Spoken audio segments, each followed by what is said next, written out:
Olá, pessoal, tudo bem? Primeiramente, eu gostaria de me apresentar. Eu sou o professor doutor Adriano Lupo, sou fisioterapeuta, mestre e doutor em ciências da reabilitação e especialista em fisioterapia respiratória e terapia intensiva. Também sou pesquisador da área de reabilitação cardiorrespiratória e prática baseadas em evidências. Hoje, nós vamos falar de um dos pilares mais importantes da fisioterapia, que é a fisioterapia cardiorrespiratória na insuficiência cardíaca congestivas. Vamos entrar neste tema iniciando sobre a fisiopatologia e chegaremos até a atuação hospitalar baseada em evidências científicas robustas. Nós temos aqui uma imagem, basicamente, de um coração, onde nós temos a grande e a pequena circulação. A pequena circulação, ela se inicia basicamente através das veias cavas superior e inferior. O nosso sangue será desembocado no nosso átrio direito. Após isso, ele passará por uma válvula chamada de válvula tricúspide, migrará para o nosso ventrículo direito, depois para a nossa artéria pulmonar. Este sangue, basicamente, está rico em PCO2, ou seja, é um sangue desoxigenado. Quando ele chega nos nossos pulmões, acontecerá a troca gasosa, chamada de hematose. Após este momento, nós já temos a grande circulação, onde o sangue basicamente migrará através das veias pulmonares para o nosso átrio esquerdo, passará pela nossa válvula mitral, ventrículo esquerdo, migrará para a nossa válvula aórtica e, basicamente, nós temos aí a circulação arterial. Este sangue será migrado para o corpo e oxigenando então os nossos órgãos e tecidos de forma eficaz. Nós não podemos falar de insuficiência cardíaca congestiva sem entender os conceitos básicos de pré-carga e pós-carga. Nós temos então a pré-carga e a pós-carga, que estão diretamente ligadas ao nosso ventrículo direito e esquerdo. O que seria a pré-carga? Seria então o nosso volume diastólico final, ou seja, a quantidade de sangue que chegará nos nossos ventrículos após o estiramento das fibras musculares. E isso será chamado então de volume diastólico final. Quanto maior for a quantidade de sangue, maior será esse volume e maior será a nossa pré-carga. A pós-carga, ela está relacionada diretamente à resistência vascular periférica, ou seja, é a resistência que o nosso sangue terá em sair da minha artéria pulmonar e, basicamente, da minha artéria aorta. Então, quanto maior for a resistência da minha artéria pulmonar e da minha artéria aorta, maior será a minha pós-carga e maior será a dificuldade desse sangue em sair aí para, basicamente, essas duas grandes artérias. Qual seria a definição de insuficiência cardíaca congestiva? Quando nós falamos desta doença, nós estamos nos referindo a uma doença onde nós temos uma atuação sistêmica prejudicada. Então, nós podemos definir a insuficiência cardíaca como uma síndrome onde há uma deficiência do nosso músculo cardíaco em bombear este sangue tanto para a pequena como para a grande circulação. Quando nós estamos falando de insuficiência cardíaca à direita, nós estamos nos referindo basicamente à pequena circulação. Então, vejamos, se nós estivermos com um problema no nosso ventrículo direito, basicamente nós temos aí uma disfunção deste ventrículo. O nosso sangue basicamente irá migrar do ventrículo direito para o átrio direito, do átrio direito para as nossas veias cavas superior e inferior, e ele retornará para o nosso corpo. Neste momento, nós temos então uma coisa chamada de congestão sistêmica, onde nós teremos um edema de extremidade, de membros superiores e inferiores, teremos aí uma êxtase jugular e uma hepatomegalia, que nada mais é do que o acúmulo de sangue no nosso fígado. E nós também podemos ter aí uma alteração no nosso ventrículo esquerdo. Neste caso, o sangue ele irá refluir do nosso ventrículo esquerdo para o nosso átrio esquerdo, retornando então para as nossas veias pulmonares e posteriormente para nossos pulmões. Neste momento, nós temos um quadro de congestão pulmonar. Isso vai gerar uma sensação de falta de ar nos nossos pacientes, que é chamada de dispneia. Ele pode apresentar também a ortopneia, que é a falta de ar durante a postura em pé, e principalmente aí a presença de estertores crepitantes, que nada mais é do que líquido intraalveolar. Nós temos que entender por que que os nossos pacientes com insuficiência cardíaca congestiva apresentam aí alteração da capacidade funcional. Entretanto, primeiramente nós podemos entender que a capacidade funcional nada mais é do que a realização das atividades de vida diária, e estas estão prejudicadas no nosso paciente com insuficiência cardíaca congestiva. Por que isso acontece? Basicamente porque o nosso músculo cardíaco está em deficiência e isso vai levar a um baixo débito, diminuição então do nosso débito cardíaco. Isso levará a uma hipoperfusão, fazendo com que o nosso músculo receba menos sangue. Recebendo menos sangue, basicamente nós temos uma alteração aí da troca gasosa deste oxigênio aí dos nossos músculos e tecido. E isso vai gerar uma fraqueza muscular, com uma perda de resistência de fibras musculares, que nós vamos falar daqui a pouco, levando a uma intolerância ao exercício físico. O que seria então essa alteração de fibras musculares? Nós precisamos primeiramente entender que nós temos nos nossos músculos fibras do tipo 1 e fibras do tipo 2. As fibras do tipo 1 são fibras resistentes à fadiga e elas possuem uma quantidade importante de mitocôndrias, que são, na verdade, células que levam aí a oxigenação para o nosso músculo. Já o nosso paciente com insuficiência cardíaca congestiva, ele apresenta uma quantidade significante de fibras musculares do tipo 2, que são fibras de fácil fadiga e de pouca resistência, porque elas trabalham no mecanismo anaeróbico. Portanto, os pacientes com insuficiência cardíaca congestiva, eles apresentam redução da resistência deste músculo pela redução das fibras musculares do tipo 1 e predomínio das fibras do tipo 2.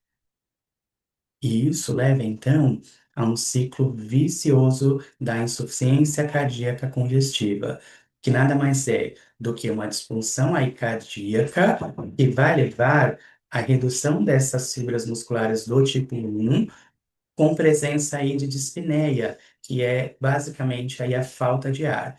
E essa dispneia vai levar ao sedentarismo, que leva a uma maior fraqueza muscular, gerando então alteração na capacidade funcional. Então este paciente, ele deixa de realizar as suas atividades de vida diária, levando a esse ciclo vicioso de sedentarismo. Quais são as consequências respiratórias que esse paciente vai apresentar? Basicamente, quando nós falamos da insuficiência cardíaca à esquerda, esses pacientes eles vão migrar com edema pulmonar que vai levar a uma maior dispneia. Isso vai levar a um aumento do nosso trabalho respiratório que leva à fadiga muscular. Como nós temos aí a presença de fibras musculares do tipo 2 nos pacientes com insuficiência cardíaca, eles terão também uma hipoventilação causada pela fraqueza da musculatura respiratória, que vai levar a uma hipoxemia e uma limitação das suas atividades funcionais. Qual seria o papel da fisioterapia hospitalar nos pacientes com insuficiência cardíaca congestiva? Primeiramente, nós temos que focar na nossa avaliação, pois se nós não avaliarmos esse paciente de forma adequada, nós também não traçaremos uma conduta devida para a atuação com esses pacientes. Precisamos ter uma monitorização e vigilância de todos os sinais clínicos que esse paciente vai apresentar e sintomatologia durante a realização das atividades propostas no programa de reabilitação. Nós vamos intervir na parte respiratória com técnicas de higiene brônquica e também de suporte ventilatório. E o principal pilar da reabilitação cardiovascular seria a mobilização precoce, tirar esse paciente o quanto antes do leito para poder realizar as suas atividades e o treinamento funcional de resistência focada em reabilitação intra-hospitalar. Quando nós falamos em avaliação, nós temos que avaliar o paciente como um todo. Então, nós temos aí o sistema respiratório, onde avaliaremos a frequência respiratória desse paciente, qual a saturação periférica de oxigênio. Nós vamos avaliar o sistema cardiovascular através da frequência cardíaca dele e da pressão arterial. Faremos aí um teste de capacidade funcional, chamado de teste de caminhada de 6 minutos. Este teste basicamente avalia a tolerância ao esforço desses indivíduos.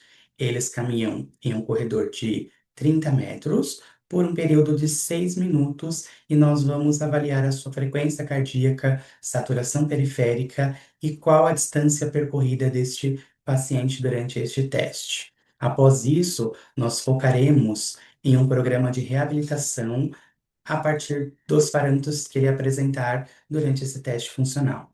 Também avaliamos esses pacientes em relação à força muscular periférica através da escala de MRC. Essa escala, ela avalia esses indivíduos quanto à força dessa musculatura, sendo que o normal seria basicamente uma escala próxima a 60. Os nossos indivíduos com a presença de insuficiência cardíaca congestiva geralmente apresentam aí uma escala de MRC entre 35 e 45, denotando então uma fraqueza muscular periférica importante, devido aí ao descondicionamento do sistema cardiovascular, o que vai limitar a sua capacidade funcional. Temos também que levar em consideração a avaliação da dispneia e também do cansaço de membros superiores e membros inferiores. Essa avaliação se dá através da escala de Borg, onde nós temos uma numeração de 0 a 10. Quanto maior for a escala de Borg do nosso paciente, maior será a falta de ar e a limitação dessa musculatura de membros superiores e membros inferiores. Como nós trabalhamos, então, com a mobilização precoce na fase intra-hospitalar? Primeiramente, nós precisamos fazer a avaliação da capacidade funcional. Durante essa avaliação, nós observaremos o comportamento da nossa frequência cardíaca. Basicamente, o protocolo de reabilitação intra-hospitalar, ele se dá através da frequência cardíaca de treinamento. Essa frequência nada mais é do que a frequência cardíaca basal mais a soma de 20 batimentos por minuto durante a realização da mobilização precoce. Este paciente ele não pode aumentar essa frequência cardíaca mais do que este limiar. Ou seja, se eu tenho uma frequência de 60 batimentos por minuto, eu posso chegar até uma frequência de 80 batimentos por minuto dentro do meu programa de reabilitação e de mobilização precoce. Começamos então com exercícios no leito. Fazemos mobilizações passivas, exercícios ativos assistidos. Vamos migrar para a sedestação beira-leito com supervisão deste paciente. Após isso, vamos treinar aí o ortostatismo com a descarga de peso em membros inferiores e a marcha, que pode ser realizada de forma estacionária ou até mesmo com o auxílio do terapeuta ou com um dispositivo auxiliar. Durante esse processo de reabilitação, os nossos pacientes podem apresentar uma dificuldade respiratória importante por limitação do músculo respiratório e também da capacidade funcional. Para isso, nós podemos utilizar a ventilação mecânica não invasiva, que nada mais é do que a utilização de uma máscara que irá conduzir o fluxo aéreo para este paciente com a presença de uma pressão inspiratória e uma pressão expiratória. Isso basicamente vai diminuir aí o nosso trabalho respiratório e também vai melhorar a troca gasosa dos nossos pacientes, pois essa pressão expiratória máxima, chamada de PIP, ela vai aproximar o alvéolo do capilar, fazendo com que nós tenhamos uma melhora da troca gasosa. Juntamente a isso, nós temos aí os efeitos cardiovasculares da ventilação não invasiva, que basicamente se dá pelo aumento da pressão intratorácica. Isso vai fazer com que exija aí uma restrição deste músculo cardíaco, fazendo com que nós tenhamos uma redução da minha pré-carga e da minha pós-carga. Ou seja, se eu tiver uma pré-carga diminuída no meu ventrículo esquerdo, menos sangue vai chegar no nosso átrio esquerdo e menos sangue chegará ao nosso coração e menos sangue irá prejudicar aí o nosso pulmão. E automaticamente nós temos também uma redução da pós-carga. A partir do momento que eu tenho a redução desta pós-carga, eu facilito a saída do meu sangue do meu ventrículo esquerdo para a minha artéria aorta, oxigenando então todos os nossos tecidos. Isso pode ser associado ao exercício físico de forma intermitente ou de forma intercalada. Ou seja, posso utilizar a ventilação não invasiva durante o esforço ou até mesmo realizar aí o procedimento de não invasiva e após isso trabalhar aí com exercício de resistência muscular e de treino funcional. Nós temos que prezar sempre pela segurança dos nossos pacientes durante o programa de reabilitação na fase hospitalar. Então, nós precisamos ficar aí atentos à nossa saturação periférica de oxigênio, onde nós não podemos ter uma redução menor do que 80%. Os nossos pacientes não podem apresentar aí sinais de dor torácica, pois isso pode denotar uma alteração no nosso sistema cardiovascular e diminuição da oxigenação no músculo cardíaco. Não podemos ter uma frequência cardíaca instável, então nós precisamos trabalhar dentro da frequência cardíaca de treinamento, que seria 20 batimentos da frequência cardíaca de repouso. Não podemos ter a hipotensão desses mecanismos, pois a hipotensão arterial, ela vai gerar basicamente uma hipoperfusão do músculo cardíaco. Isso pode também levar aí a uma queda de oxigenação no nosso músculo cardíaco e também na musculatura periférica. Nós também avaliamos a escala de Borg durante o esforço. Este paciente não pode apresentar uma escala maior do que 7, pois quando ele apresenta essa escala maior do que 7, isso denota que existe a presença de dispneia intensa e de fadiga de membros superiores e inferiores de forma intensa. Agora nós vamos para um caso clínico, onde nós temos aí um indivíduo masculino de 68 anos, ele apresenta uma fração de ejeção de ventrículo esquerdo, ou seja, a quantidade de sangue que sairá do meu ventrículo esquerdo após a minha sístole. Isso, quando nós temos uma fração menor que 30, nós temos uma disfunção sistólica grave. Este paciente ele apresenta uma dispneia aos mínimos esforços, maior que 6, e ele está internado por descompensação aguda da insuficiência cardíaca. Façamos então uma reflexão. Qual seria a sua conduta fisioterapêutica nas primeiras 48 horas? Considere então a avaliação, a monitorização, a indicação de ventilação não invasiva, o posicionamento e o início seguro da mobilização precoce. Primeiramente, nós vamos focar na avaliação deste nosso paciente. Então, nós faremos aí um teste de caminhada de 6 minutos para verificar qual é o comportamento cardiovascular deste paciente durante o esforço. Após isso, nós iremos indicar aí para que ele realize a ventilação não invasiva. A priori, o nosso paciente apresenta uma dispneia aos mínimos esforços. Então, a ventilação não invasiva, ela vai melhorar a troca gasosa, ela vai diminuir o nosso trabalho respiratório e isso vai fazer com que ele consiga realizar as atividades de vida diária e a monitorização de recursos para realização aí da nossa mobilização precoce. Todo momento nós vamos avaliar esse paciente para verificar sinais de intolerância do exercício através da nossa escala de Borg. Quando o nosso paciente apresentar uma frequência maior do que 20 batimentos por minuto, ou uma escala de Borg maior do que 7, isso significa que nós temos que cessar o exercício deste indivíduo. Então, dentro desse programa, nós vamos iniciar aí com os exercícios de membros superiores e membros inferiores, realizado de forma ativa.